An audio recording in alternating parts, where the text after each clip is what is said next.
Mark, right? Yeah. Yep. It is. Anyway, you guys know me. Probably don't need 15 minutes. You know, we're all friends. We can get into question and answer stuff later like that. As you know, my name's Adam Rosenlund. I've been part of this community for quite a long time now. I've been part of this group for a few years with my marketing business, and that's one of the things I think I bring to being a fire commissioner is not only my 20 years of background working as a firefighter. I've also I started the fire academy in Grays Harbor when I lived there back in the day, which is still running. That's a beautiful thing.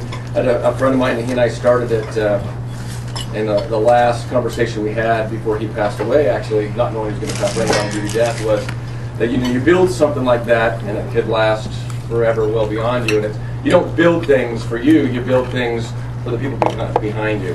And unfortunately, a friend of mine died in the line of duty death out in Ocean Shores. And it's nice to look back and see that thing that we built a long time ago still living. And you go there, neither of us have our name on it. You know, it's a beautiful thing that was built. And that's the kind of thing I believe in. You've all seen the Guatemala work that we've done. You know, traveling back and forth to Guatemala, providing fire engine, providing training, again, to try to help the community. I spent 20 years with the Boy Scouts of America, teaching leadership to the young men and also young women in the veteran program, and also mostly to adults in the last 10 years. I spent working with a program called Wood Badge. Very integrated into several community groups, coached football, started a Watchdogs program, and I believe that's kind of that connection, understanding how the fire service works, and then bringing in those pieces to of our community into our fire service, so we all understand. So I could sit with my friend Ann when she talks about, hey, I don't understand why Edgewood closed a fire station. Why did that happen? You know, and like we were talking, there's reasons. I got a phone call from somebody else the other day. Why does a fire engine show up for my son that has asthma? You know, people don't understand these things. And when you sit and you talk through and like, well, this is kind of how we do it, and this is why we do it. And we look for other solutions, but this kind of seems to be becoming industry standard or this or that. People start to understand. And that's where it happens a lot of time in the confusion when you wonder what's going on with your fire service or things, is just not that understanding. And my community involvement and my already established relationships, I believe I can bring that in. I know on the list here we're going to talk about today. I think it's interesting because I think maybe something I said a month ago might have been misinterpreted. Let me clarify that I'm not an advocate thinking that tomorrow we need to go merge with Central Pierce. I saw that on the little billing. I don't think we can merge with Central Pierce at Graham. The funding levels, the staffing levels are different enough, it can't happen. My statement a month ago that I think conjured up this need was, I referenced that 20 years ago, the incumbent that was in office at the time, and the other fire commissioners, had the opportunity to merge with 3 other equally sized fire departments. And the decision was made not to merge. And in that time, things have progressed, and the staffing levels, funding levels haven't maintained the same. And so at this point, you know, from anybody on this side, say Central Pierce, I don't think there's anybody that wants to merge or could merge, because we would come into low staffing levels with cross staffing, what we call it, half staffing, where you have a couple people that share over vehicles, which is unfortunately the ball that our fire chief has had to play with, trying to figure out with the funding levels that we have, how do you staff all the vehicles and get the people there that you can. And it's a difficult thing. It's a difficult thing to do, and trying to find ways to do that. I am a proponent of merging and working together, and that could be partially with like training divisions, that could be with other departments. I think from the conversations I've had with people in the fire service locally, that, you know, Boarding and South Pierce look like viable companions to Graham. They could look together, working together in certain fashions, because the staffing levels and funding levels are much closer.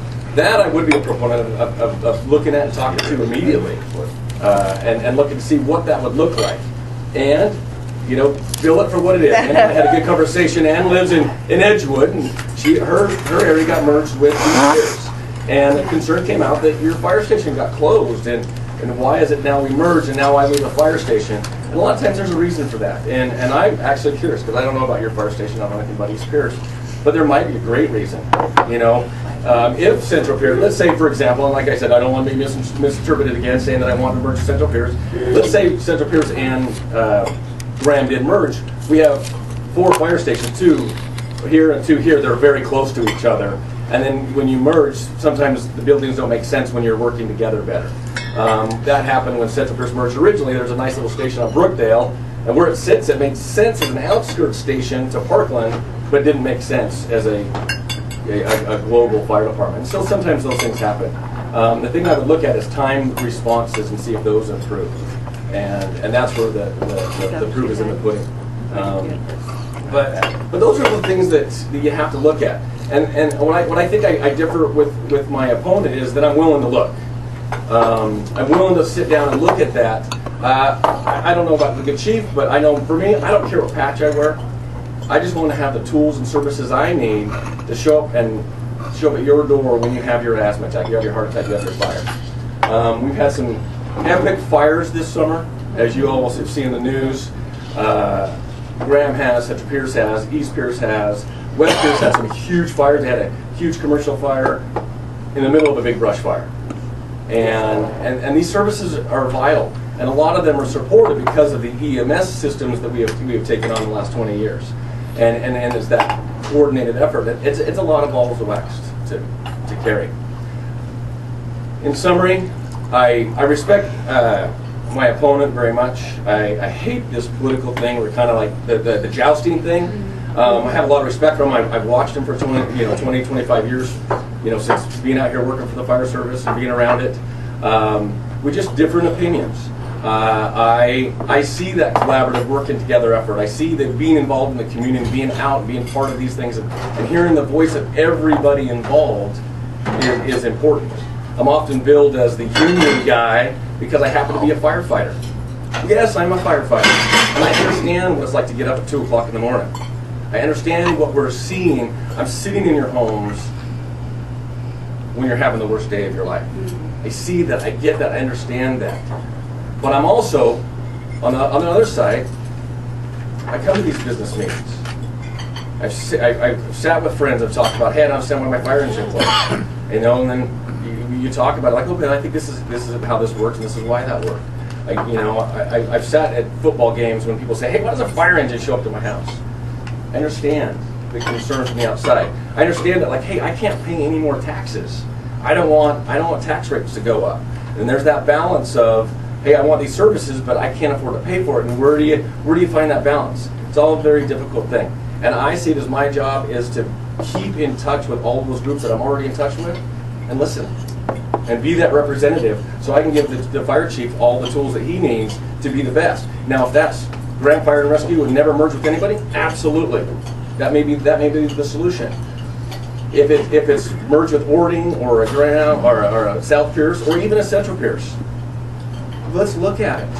And I'll tell you this, I don't have any personal agenda. If I have to step down as fire commissioner for any one of these things, I would do it. What I heard was that the reason that the Ording, and maybe Mr. Skaggs could clarify this, because this is rumor, but I'm told that the Ording merge that they talked about collapsed because there were too many fire commissioners at Ording, not enough at Graham, and they didn't feel like there was equal representation, and they walked away from it. I'm sure there was more to it, because I'd hate to think that a merge fell apart because the commissioners didn't have a position and didn't have the same power that they had before, and that saddens me. And I'd love to hear if there was other reasons for that. I'm sure there were, but I'm not in this for me. I want to do this for the right thing for our fire department, and if that be something that's against my position as fire commissioner and I have to resign, I'm out. That's not why I'm running. So Adam Rosenlund, I'd love to hear your questions. I'd love to talk to you afterwards. I'm interested in hearing more and learning more from Commissioner Skaggs, who's been doing it a long time. He's been doing it a long time. I just think it's time for a change. 25 years is a long time. Thank you very much.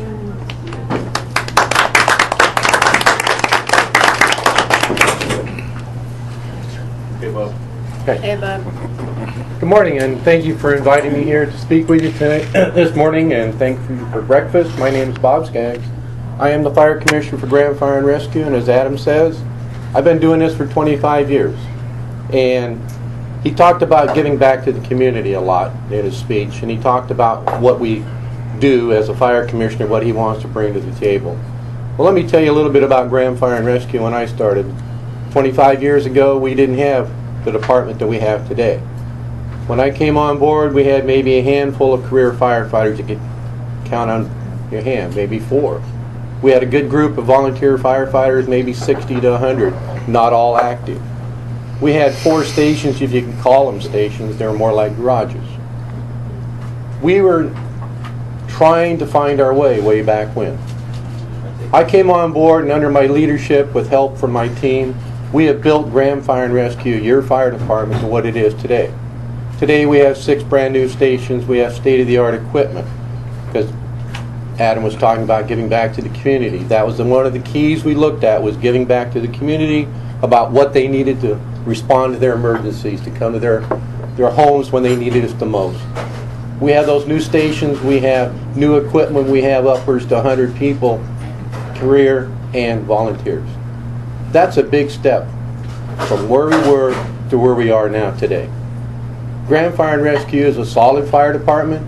Yes, we've took and looked at mergers along the way, and we have to look at what we're going to do with the citizens' taxes and what's going to be best for the citizens, how to apply those taxes to where they get the best benefit. And we have said no in the past because we were more stable than the other 3 fire departments that merged at the time, way back when that Adam was talking about. Today we're financially stable, we're managed professionally, we have received excellent awards, 7 out of the 8 awards that we've been put in for. We have passed all of our audits. We are hiring 16 new firefighters this year. We are progressing, we are adding, we are meeting the needs. And he talked about response times. We are meeting or exceeding our response times to every area of your fire district according to the national standards based on the size of our department. I really can't tell you how well your fire department is doing unless you come visit us. We've heard about the Ording situation. That was a situation where we're looking at, if we took on Ording, are we going to take on more taxes? Are we going to put a more tax burden on you? Are we going to be able to do less responses because we're taking on a different response model in Ording? So we said no. It wasn't about the commissioners or anything like that. It was about the tax burden coming back to you, because we wanted to lessen that. And we talk about merger. I'm glad to hear Adam saying he doesn't want to merge, because that's not in the cards right now, because it's not going to benefit the citizens of Graham Fire and Rescue. There's no way that we, sitting here with your tax dollars, and that's about $15 million worth of those tax dollars, saying, okay, let's give it to someone else to manage when it's being managed very well here in Graham Fire and Rescue. And if you were to merge with somebody like Central Pierce, there's a thing called benefit assessment that would have to be added on, so those are going to be some additional taxes. The other thing you hear about is union. You hear about experience. Well, my experience is I spent 35 years as a fire investigator, so I've been in those homes.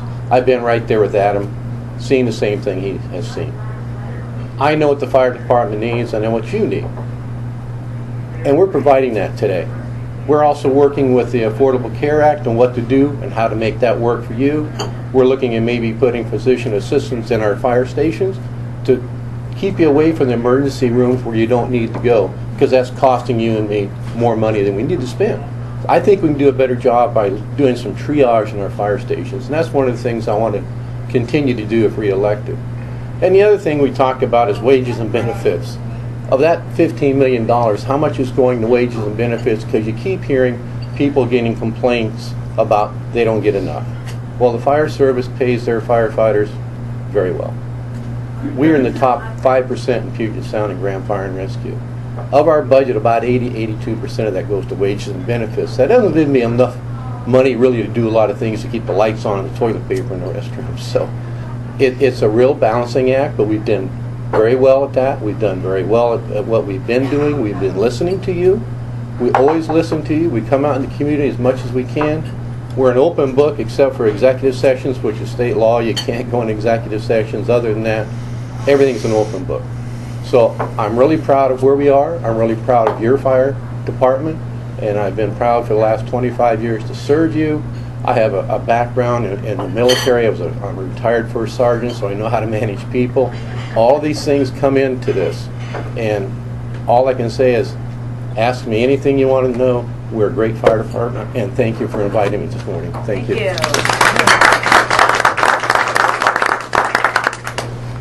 Okay, that went pretty fast, so we have time for questions. So, got one here. You say that you're going to hire 16 new firemen this year. Yes. Are you replacing any that's retiring? We're replacing some that are going to retire, yes. Some that's gone out medically retired, things like that, yes, sir. But we're going to increase our staffing level. Are you going 16 above the ones you're replacing? No, there's There's the ones you're I think there's replace about- are out of the 16. yes, sir. There's about 4, I think, that are going. So we're going to add maybe 10 overall to the ones that have left. Yeah, I could clarify that. When we ran the M&O, we had slated for 16 additional positions. Since the passing of the M&O, we've had a couple of people leave, and those people will be replaced on top of the 16. Their salaries will be replaced. So we're actually going to hire more than 16. We have 11 of those already hired. In this year, the next 6 or 7 will be hired. Okay, that answer your question? Judge?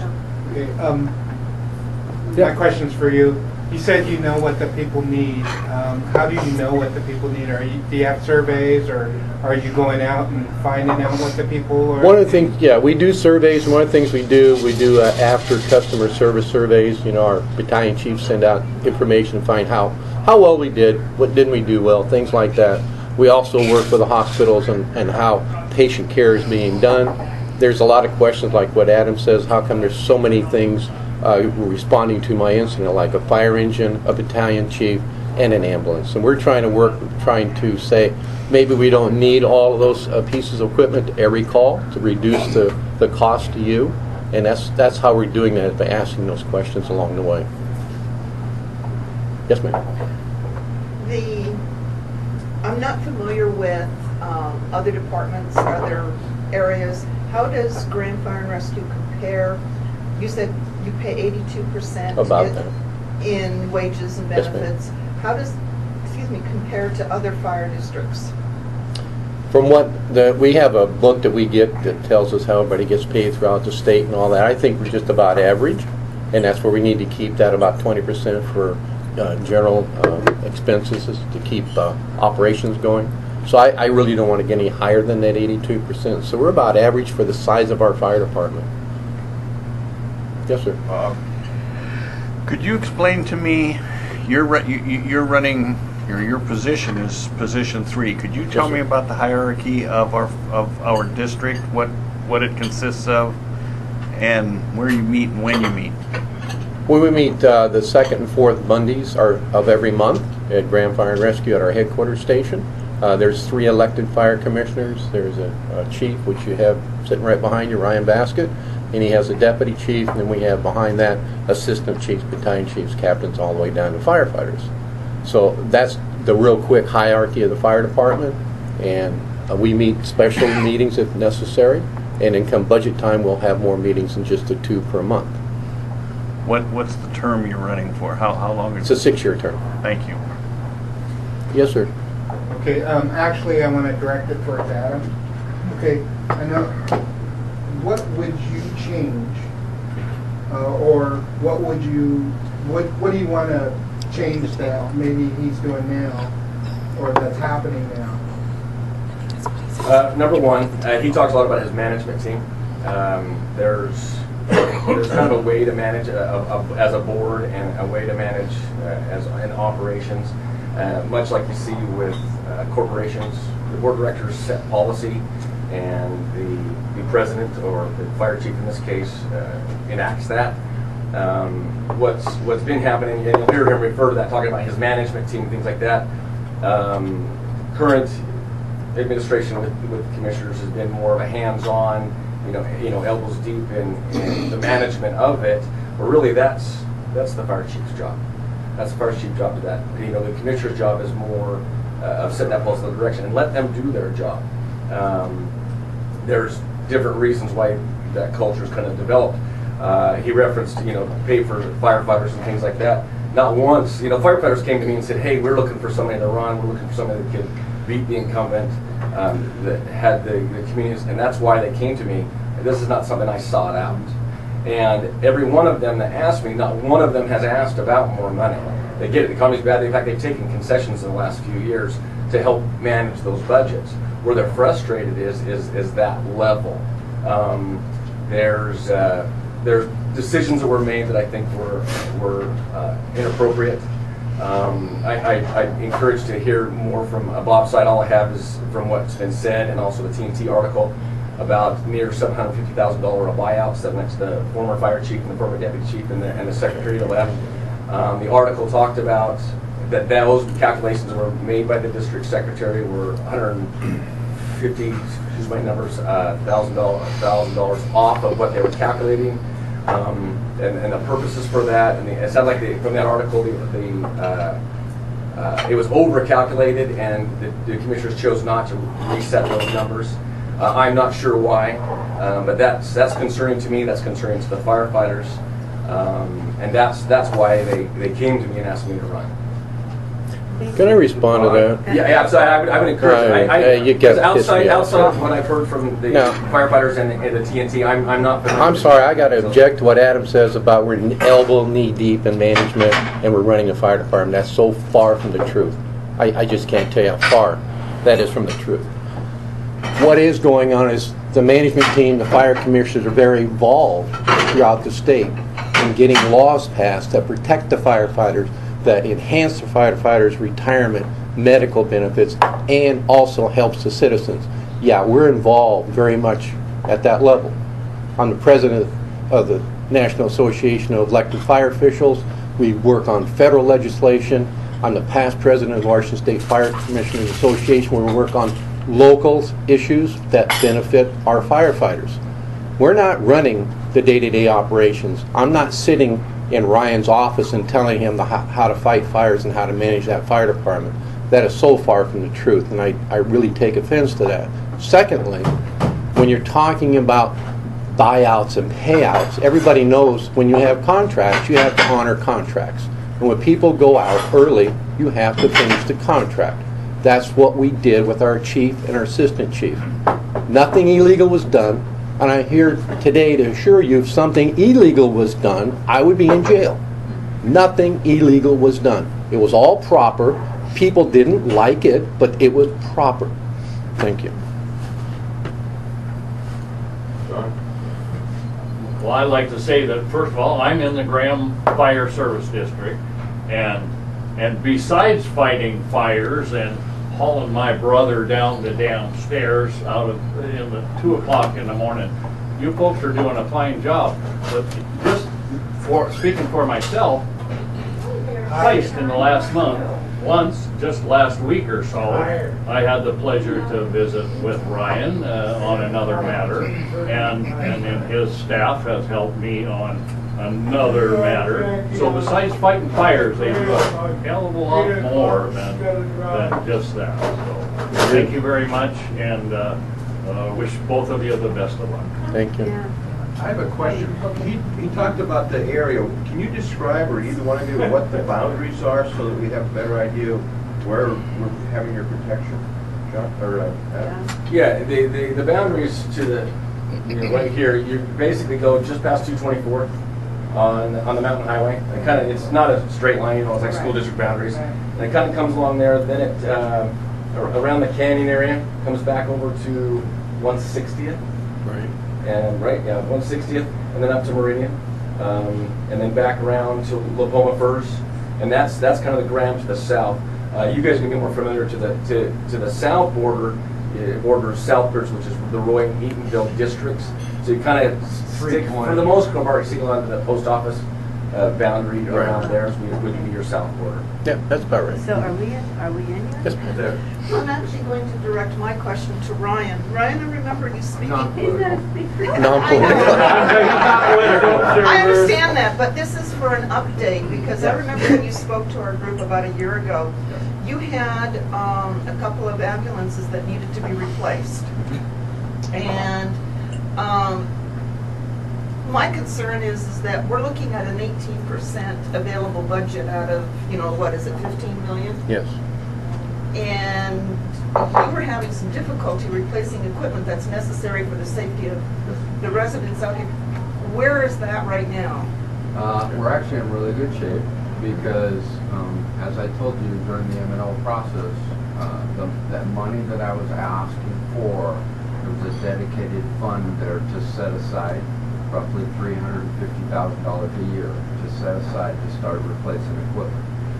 The board on Monday night approved my new ambulance medic unit spec, so that will be going out to bid here in the next 30 days to start replacing one or two of those units right away, and then we're also working on a spec for a new ambulance.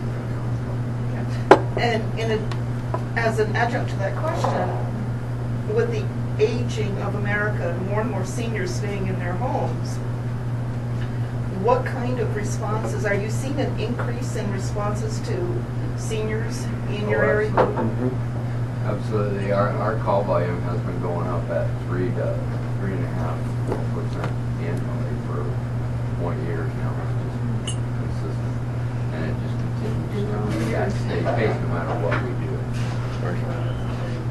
Along with that question, is there a way that you guys are budgeting for these growths, for these anticipated growth? Yeah, every time we have our budget, which we're going to be getting into later this year, we look at that and try to budget for those type of eventualities, because like you said, we're all getting older, we're going to have more use of the system, and so we have to manage our budgets to meet that. Is that going to be coming out of that 18%, or is there going to be more taxes? Or? Well, no more taxes, because we don't like to give more taxes to our folks, because we understand you pay the fare here. You guys only make so much money, we should only spend so much money and keep within our budget, and that's what we've been doing. So, yeah, we'll be looking at that and figuring out, we have union contracts coming up with our union firefighters, We'll have to work on that too. If they ask for too much, we'll have to pare that back to make it fit our budget. Carol? So, what? Yeah. Did you say Carol? Yeah, I don't have my hands left. I'm under pressure. I'm sorry. So Adam, so in that budget, when are you going to start budgeting, and is it on the budget to get a position or something, what Bob referred to, some kind of a position to go out? Yeah, and that's kind of where that's at. We've been talking about it for about 20 years, collectively in the industry about bringing community EMS, it's really one of the terms they refer to it as, and where you do PAs, and it's kind of a sweeping industry thing, and all departments are kind of looking at that and wondering if that's going to be a cost-effective thing. I know what I do most of my day when I go to work and I go to people's homes, I do a lot of talking to people out of the hospital, because what's happened with our population is a lot of people, their first line of medical care is they call 911. Mm-hmm. Well, then that's plugging up the emergency room. That's why you go to the emergency room, there's like tons of people. And that's the problem we're seeing, and I'll see easily 5 or 6 times a day. I'll go in, I'll sit down, like, oh, well, you'll listen to the concerns, you give them what you can, and you realize, your best avenue is maybe to the clinic, or maybe your best avenue is to your doctor tomorrow. Mm-hmm. And so there's a lot of education goes on that. And that's what they found as an industry across the board that we need to fix. And because EMS only started, EMS being emergency medical service, the paramedics show up to your door, really started in the early 70s. Remember Johnny and Roy and Station 51? It's around that era it started. When the Vietnam War vets came home, they realized you were more likely to survive a gunshot in Vietnam than you were in San Francisco. So that's where that changed. And so it's a new and developing thing. That's why I often refer to as practicing medicine. And so that's exactly what they're looking at, and across the board. So putting it into the budget is one thing, but coming up with the concept of how it should be done, that's something way bigger than Grand Fire and Rescue. That's being plugged into what the industry is doing, and that's the chatter that's happening. There's a lot of good things. The feds now have money. The fire chief I have to work for kind of led the charge of going to Olympia and working on some funding from the feds, GMT, and to get monies to kind of bridge that gap that Medicare, Medicaid, and all that aren't funding. And that's helped everybody in the state, including Ground Fire and Rescue. And to give kudos, I know that Bob worked with the chief over here, and as did Chief Basket, to make those things happen. And that industry-wide, we're all looking at that. How can we do this or better? Because we're the fire department. We're really 80–90% of what we do, except for the summer, has been medical calls. And except for the summer, we're having hallmark fires. Just because of what it's been. But what that does for us, having those services, and we're able to cross-staff firefighters so we can do the same thing. Because in years ago, we were able to manage with volunteers, and people could come from home because there's only a couple fires. At the thousands of calls that are being run right now, you can't run with volunteers anymore. I don't know if anybody here's got the available time to jump out and show up 10 times a day to go help out as a volunteer. And that's where those times are changing. And unfortunately, those things come with costs and 82%. And he's right, that's about the industry standard of where that sits. And well, at least it's being worked on. Yeah, it's a big global thing. People are trying in each department, Graham, should I be elected? We'll look at that and what can we lead the charge? Can we learn from other people's mistakes? I don't believe there's anybody out there, unless you guys know anybody that's actually got a PA out there now. It's mostly in concept stage, but it's been concept stage. I went to medic school in '93. Thank you. I got a question that I'd like both of them to answer. Sorry. You both have talked about industry, and 90% of the industry, when you're looking at budgets, you're supplying budget to industry instead of building your own tent. Now, you talked about you built that Graham area in your time that you were there. But did you build what you built, or did you build what the industry built? Because the industry is what kills taxes to us. Because everybody wants to stay with that industry. They want to stay with that. They want to stay with it. Can you build that fire department to act and develop its own instead of having to go look at somebody else's and say, well, they have $50 million. We don't want to spend $50 million to have that. We want to have an industry that says fire and rescue. And that's what it should be in Graham. It shouldn't have to be what's in New York City or LA. No. That's what my question is to you. Do you want to spend money, or do you want to develop? No, we want to develop, but we want to develop based on the need of Graham Fire and Rescue and its citizens. There's no way in the world, like you say, we could be in LA or in New York and have a fire hydrant on every corner and 20 firefighters on a rig, whatever it is. When we look at the national standards really apply to big urban areas, and it doesn't really fit the rural areas like we are, or small communities. So we have to figure out how to make our department meet the intent of what those rules are. And that's what we did. We built out our infrastructure based on our need and based on what we thought our future needs would be. Because I was also a member of the Graham Community Planning Committee out there, so we tried to figure out what was going to be in the next 10, 15, 20 years down the road. And the fire department was a big part of that. So you're right, we don't want to say because we got so much money we're going to get all this other stuff and it doesn't really apply or do any good to our citizens. We're very cognizant of the fact that we need to build out what our citizens need based on our budget. And to answer your question, I do agree with my opponent that when you look at the industry, you can't compare apples to apples, apples to oranges. You have to really look at comparable sizes. There's things to be taken from bigger and smaller departments to figure out how different people are trying to put their Lego set together. Because we all get all these little pieces. How we put this together to make the best picture. Now, we might be able to put a Lego set together that looks different than anybody else, and if that fits for Graham for this area, that's the best way to do it. And so I think that's really important. And he's also right when you're building infrastructure that you really do have to think 20 years ahead, because when you build a building, you're not building a building for today, you're building a building for 20 years. So I agree with that. The one thing I do disagree is we went for the buildings before we went for people, and that's up for debate. I'm sure there are people on both sides that would say, well, we get, if you build it, they will come, sort of thing.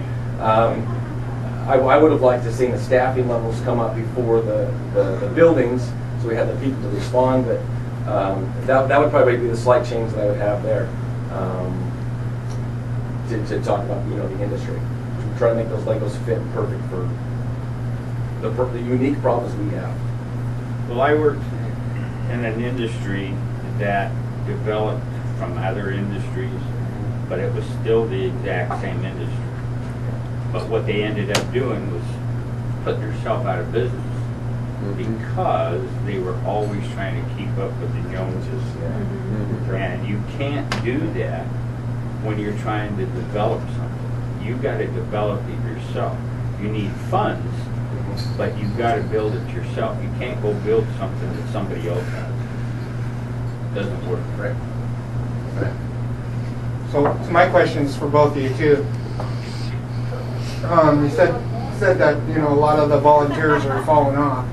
So how do you plan to fill that gap of the volunteers that aren't there to continue to give us that coverage? Well, that's a really good question, and it's a hard one to answer because our volunteers are very precious to us, and they're very committed to their community. And as Adam already said, it takes a lot of commitment, and we talked about those national regulations and those state regulations. They put so much training requirements on our volunteers. They're the same as our career folks that have, well, they really don't have the time either because they're running calls, but they have more time to meet those requirements. And so you have to try to figure out how to bend the law to get some volunteers in there because they really can't meet the letter of the law because there's too much training time involved. So we would end up, basically a guy wouldn't be working if he met all those requirements, and we understand that. So we try to figure out ways to get them to do certain things within our department that we need them to do, such as support services, but we still have first responders that are volunteers that are just barely meeting the requirements, and that's unfortunate because after time, and Adam will support this, they just fall off because they can't meet these requirements. And how we fix that, to be honest with you, I don't know. I think what's going to happen is our volunteers in certain departments like Grand Fire and Rescue, over time, when I talked about we had a handful of career and we had 60 to 100 volunteers, it's going to flip-flop to where we have nothing but career. And that's not bad. It's just unfortunate because our volunteers can't keep up with the training requirements. So that's my answer. You're going to give Adam a chance first? Yeah, sorry. Thank you. Heidi likes to talk. I love Heidi. We've been good friends for a long time. Anyway, he's exactly right. It's tough. The training requirements and just the call volume and the things that are going on. And bridging that gap is difficult. One of the things I like, and I think they've talked about, there's some programs called resident programs where you can get young people that want to be a firefighter can come to the station. They get a small stipend to be there. And that could be something that's favorable. And what I like about that is that helps these. I have a young friend of mine that I helped through the fire service. Been working in Charleston. He just called. He's taking our test over here. He's 20 years old and get started really early for the fire service because he's worked through some of these programs like that at the Skill Center at Bethel. And I think building our generation, like from my background in scouting, I think Scout Cadet programs, things like that, getting programs where our youth and our young want to be firefighters, if you will, involved, can help bridge some of that gap when you don't have those money. But it's a very difficult thing. And talk about industry around, this is happening everywhere, where people just can't keep up with the national standards of training. And that's where you get to now the budgets, weighing the budgets. Do we build a fire station, buy an ambulance, hire someone? And it's all different because you need all of those things. Right. And that's why we want to make sure that all of our money is going towards those appropriate things. Has Grand Fire and Rescue looked at a CERT program? I live in West Pierce District, and I have graduated from the CERT program there. Community Emergency Response Teams, which is training local residents to be the stopgap between first responders and the actual event that's happened. And I see that as a benefit and possibly educating the community that you do need more volunteers. What's happening? Have you looked at installing a CERT program in Grand Fire and Rescue? I know that Pierce County has a Pierce County Response. That's kind of what you're talking about, and they have representatives out in the area, but it's not as active as it should be. You're right, and we should probably pursue that more than we have. Because I'll be the first to tell you, we haven't really pursued it that much, but it's out there, and I know it's there, and it would probably be a benefit. Can we help? Can we help? Can we help? The CERT program is phenomenal. Can we have somebody come here? My brother in Nebraska is an emergency management director, and he's kind of Nebraska's kind of point man for CERT. It's an incredible program, and it's specifically designed for that day where Mount Rainier blows up. Right. And you're just not going to see a firefighter for 3 days. There's so much happening, you're just not going to see it. And so you as a volunteer, you get to put on your green vest, your green helmet with your little first aid kit, and you walk across the street to your neighbor's door and you're going to be able to help them. The chances of you being able to do much is going to be slim, but in that moment when you need it, that's when you need it. And so, yeah, I try to push it with my local department. I'm not sure where you guys are at with it. They haven't had the chief I pushed it with wasn't really favorable to that. And then we hit the budget decliner, and they're pulling waters at the stations just to save money, you know. And so budgets for these other smaller programs are hard to fund. And I do believe Pierce County DEM has a small program that they're kind of working on. But I think we both agree that we would love to see that where you guys could be involved in something like that. This reminds me, I'm trained as an emergency first responder by Warner Brothers. Don't laugh, Warner Brothers is one of the premier trainers because they're a little city in themselves, and the Burbank Fire Department would come and get help from us. And I imagine there are a lot of people who are trained either through the military or through some other thing. We should have some kind, you guys should have some kind of a list and some kind of a way to stay in touch so that when there's an emergency, we would know, we would be able to get together and that's really right where CERT fits into the Legos that we talk about. Okay. And there's grants available for CERT programs to install CERT programs. So grant writing is something that would be a benefit. Yes. You know, Adam, you brought up the buyout thing, the controversial buyout thing.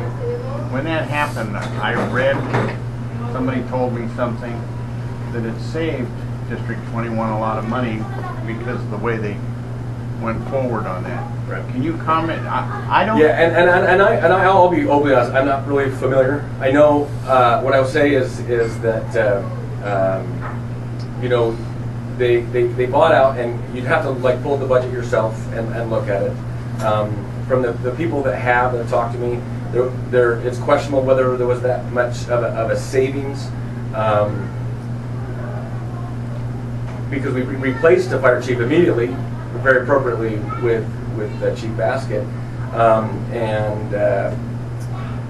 you know, but we still paid for what is it, two additional years of Chief Romines' contract. So we're still paying the fire chief, and we still had that. And so where that money came from, I haven't had anybody, and I'd be encouraged to say where we might have saved money, because everybody that I've talked to was not sure if there was actual money savings in that. And so I wouldn't be the person talking about it. I guess you would ask the firefighters' jobs that we saved, because there were. And I'm not sure what you're talking about, additional 2 years of Fire Chief Romines' contract, but we saved jobs. Was it 2 years that he left early? How early did he leave the contract? He did leave early, yeah, but we finished his contract, like I said, that was contractual. So I'm not quite sure what you're talking about. We saved a number of jobs by having these early people retire.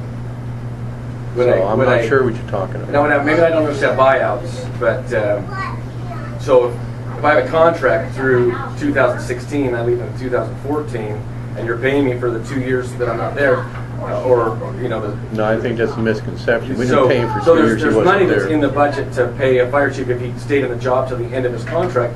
We'd be paying this, but then he leaves, and then we pay a fire chief to still be there, and we're paying the old fire chief money up front for. I think what you need. I might misunderstand the matter. Yeah, what you need to do is look at our records, look at what the auditor has, and what we did, and that's very clear that that's not how that happened. Chief, can you comment on, do you know him? I know very well what. Can you speak? Did the district So, save money? I talked to you folks about this during the M&O, and this was a very regular question that came up. There was an early buyout clause. Whether it paid the whole part of his contract or not is debatable. What it was we needed 3 top-end positions to leave. When I stepped up to fire chief, what we did was we restructured the top end of the fire department and eliminated 3 top-end positions. So we eliminated an assistant chief position, a battalion chief position, and the district secretary position. And we filled that body of work, but we restructured. So we took the number of people we had and we reduced them by 3 at the top end. Yes, it cost money to get them to take an early retirement to do that, but that was a one-time cost. But in our overall budget, it saved us about $500,000 to $600,000 annually in our budget. You talk about the 82%. Well, that $500,000 to $600,000 a year that we were saving for those 3 that we took out of our top end of the organization bought us back 5 or 6 firefighters at the bottom, which we were short about 12. Enough for 12. So instead of having to figure out how we were going to pay for 6 or 7 firefighters, if we hadn't done that, we would have been looking at 12 or 13 firefighters. So again, those books are all open. The auditor did not find anything illegal in what the board did. It came down to a decision by the board that said, how do we reduce our budget and save jobs? And that was the decision that was made. Right, wrong, or indifferent, whether you believe that was right, it's not my place to say. It was a choice that had to be made, and they made that choice. The individuals that leave, the only thing I will say in their defense is they were not planning to leave early, and every one of them took a hit for the rest of their lives in their retirement by leaving early. One of them that left early can't even collect till she's 65, so she's out there for several years now with no retirement until she's 65. She's cursed. The fire chief took about $1,000 a month cut for the rest of his life by leaving before the end of his contract. So, again, I'm not here to defend it. I'm just here to tell you that, there was tough choices that needed to be made, and that's what the board chose to do at the time. And they weren't forced to do it. When you asked, they did it, right? They offered to do it. I was not in charge at that Not point. you personally, No, but they volunteered to do it. volunteered to do They it. volunteered. I believe Chief Romines made the proposal to leave early and presented the proposal. So did Kathy, so did Gary. And so then the question now, just for clarification, so according to the TNT article, it talked about that the district secretary's calculations based off of what she calculated the buyout to be was off by $160,000. No, we speak to that. Yeah, No. I'm trying to drag your head. I want to put you in a political scene there. No, because I was involved with the audit, the following audit, so I understand the numbers side of it. So, there is no figure. If I want Adam to go away, I can come to Adam and say, Adam, I want you to go away. Here's how much I'll pay you to go away. And there is no requirement of that. And if the district had chosen to say, Chief Romines, we want you to go away, and here's your number to go away. Right? If they had said that, the auditor would have said, oh, okay, everything's fine. But what they did is they tried to calculate how much is the remainder of this contract worth to the employee. So if he stays and works it out, how much is it worth to them? And, there's benefits in that. So when they calculate benefits and things like that, they calculate, how much are we paying for medical, and how much vacation would that person earn? And what the auditor said was, you can't look at those benefits because they didn't earn it. And the argument was, okay, well, it's still just a number. But that was what the auditor was talking about. And the numbers that came out in the TNT included it looked like a large number, but it also included their 20 years of vacation buyout, Right. their sick leave buyouts, and Which is things that they contractual. had earned over the 20 years. So everybody went, oh my God, those are huge numbers. Well, our firefighters get that when they retire. I mean, we have built in the contracts that say you can, if you don't use your vacation or your sick leave, you can still back a portion of it. That's just the way these things work. It's not strange in the industry. It happens in many fire districts, so. Does that answer that? Yeah, that helps me clarify that a It was little bit. really more, the auditor was concerned that because the district tried to come up with a formula to calculate it, we would have been better off. Just Not to do a based on her formula. in her opinion, to just say, you should have just given this much money, and said, we just chose to give them this much money. But they tried to do the right thing and come up with a fair reason formula. why they wanted that much money Yeah, to be exactly, and the auditor had, then goes in and starts to count numbers and goes, well, why are you doing this? That's what that really was about. Thank you, Terry. This goes to both of you. I'm wondering what effect or influence both of you have considering the development and the density of the developments that are going in around here. Do you have any say, or do any of the people listen to you people? No. It's a great question because we have been working on this for years. We're talking impact fees. We're talking about whether it's a box store comes in or a large residential development comes in. All of a sudden the chief gets on his desk this plan. All these houses coming in. He didn't know anything about it. And we have to figure out, all right, we got so many firefighters, so many stations, so much equipment. Can we support this additional population? And school districts get impact fees for that. So we've been asking for impact fees from the county for years, and we've got a plan going on right now, which Pat McCarthy keeps, vetoing, because she said she would support it and she didn't. So we don't get the additional money, so we can have those funds to buy additional firefighters and equipment to meet the new level of service that's out there. So we have a say, but no one's listening to us. But legally, we can't impose impact fees on any developer like a school district can. So that's Or the answer. setbacks, or setbacks. Our setbacks, that's the other thing we deal with. Most recently, there was the restructuring and giving tax breaks to certain farmlands that was going to really affect. Right. And I the key is paying attention to when that comes through. We killed We that. don't have a seat at the table any more than all of us do. Hopefully, we're just paying attention a little closer. And it sounds like, fortunately, the Bethel School District got out there really good and made a big push, and it got it tabled for 2 years in investigation, I believe it was. Well, that was an effort between the fire districts and the school districts, and there's letters out there that shows that's what we're doing. But we chose to work with the school district because they had a little bit more punch in that area, and we did get that stopped. I mean, that was something the county was going to lay on everybody out here. It was going to affect our assessed evaluation dramatically, not for the good, and it would also affect your ability to sell your property the way you wanted to in the future. So being with the school district in that area, that was really something we needed to do, and it worked out. It doesn't make sense to me, and I'm sure most of us here, is why you're not at that table. Well, Seriously, because of... right. They weren't invited. I know that Pat. What but... you mean for the impact fees, or how they do these Like things? when infrastructure starts building up in an area, I would think that the fire district should be one of the We do get institutions- the information to answer your question. You get the information, but you should be at the table. And when we respond and tell them what's needed for the fire service, they don't listen to it. I mean, Carolyn's was on the other end of that for years. For years.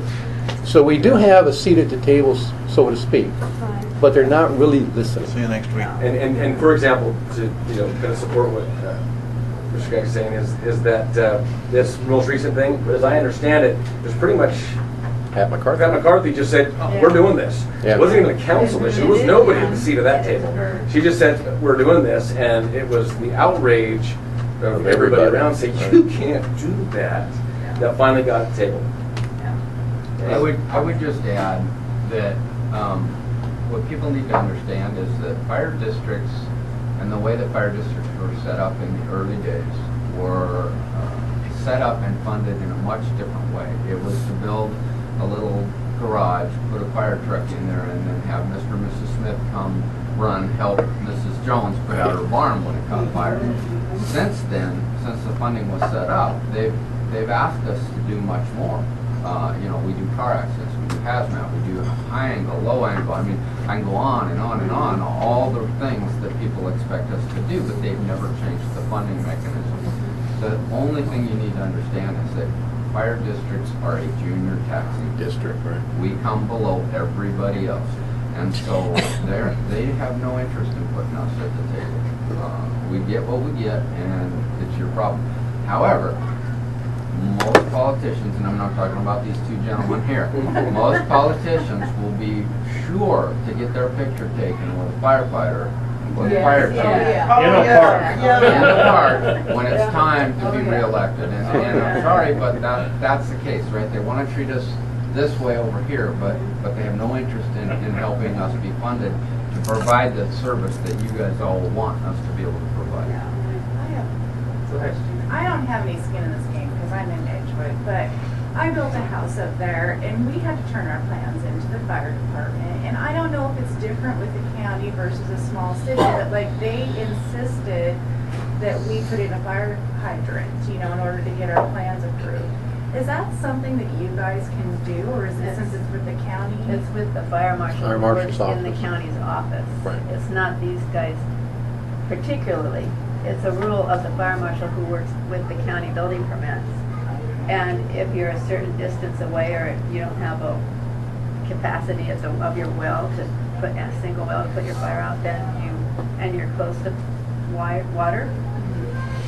All the permit districts can do that. Do they ever have to update those too? I mean, how old are that was one of our things in Edgewood, was they were all really old. And so the hydrants were. So they once they're installed, then that's becomes the district's. Fire department does it. The water districts. Water district does it. Okay, I didn't. It wasn't the water district. Yeah. Water district. Fire department has nothing to do with it, unfortunately. We do get the plans, and sometimes the chiefs will look at it and say, why did you put a fire hydrant here? And we'll try to have input, but the fire district doesn't do it. The fire marshal does it in coordinates with the with the water district. Really? Yeah. Yes, sir. My big heartburn lies on 176th Street at about 74th Avenue, and maybe over about 94th and 176th. The damn houses are built where they can touch each other. Well, I think that I'm going to blame Adam for that. No, you got a very... One catches on fire. Absolutely. The ones on the side of them... Well, what had happened was, over in Central Pierce years ago, they tried to put these zero property lines in there over 112th Street, and I think Adam knows that building very well. And the fire chiefs, the fire commissioners, every fireman in the world said, you don't put these houses that close together without giving you 1 hour protection on both sides and no openings. Right. Well, they didn't listen to the professionals. They did it anyway. And now we're having problems with, like you say, one house catches on fire and the fire department gets there, they're giving up 3 or 4 houses and they're surrounding to try to get the exposure so they don't burn. Now we're having also problems with people trying to sell these houses because they're so noisy. They can see and hear their neighbors going to the bathroom. So there's all kinds of problems that come from fire, police, and social. And we said no to that. The county council said it's okay. So I'll teach you a word. It's called conflagration. Yeah, that was the word. That's the technical term of it going from house to house. If you do Great Chicago Fire, when it goes from house to house to house, a little firefighter history, you know what a hook and ladder truck is? The ladder goes up, well, what's the hook for? The old sounds, the buildings used to have a big hook, and they would hook the building, and they would pull it down, and they would destroy a whole house that the fire was going towards, so they would create what they call a fire break. And we got, over the years, we started, building out into suburbs and moving out from far away, so you start hearing about those kind of things. We stopped having hook and ladders, but now with, real estate development, people wanting to get more onto a postage stamp.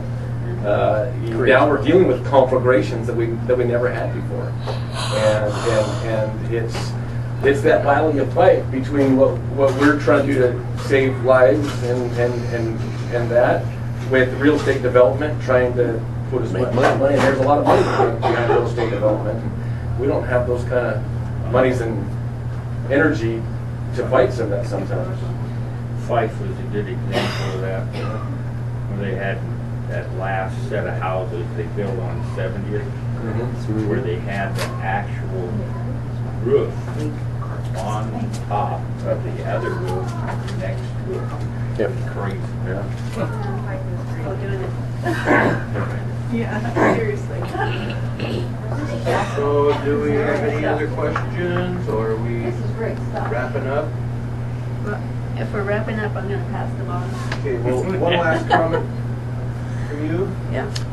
The only comment I have again is, thank everybody here for everything you do for the community, and whether you vote for Adam or you vote for me, obviously I like you to vote for me because I think I've done a good job for you over the last 25 years.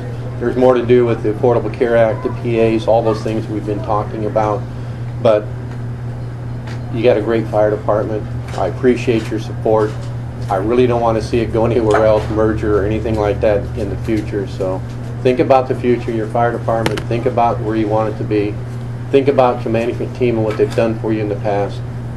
I don't think there's any reason for a change. Thank you. Adam?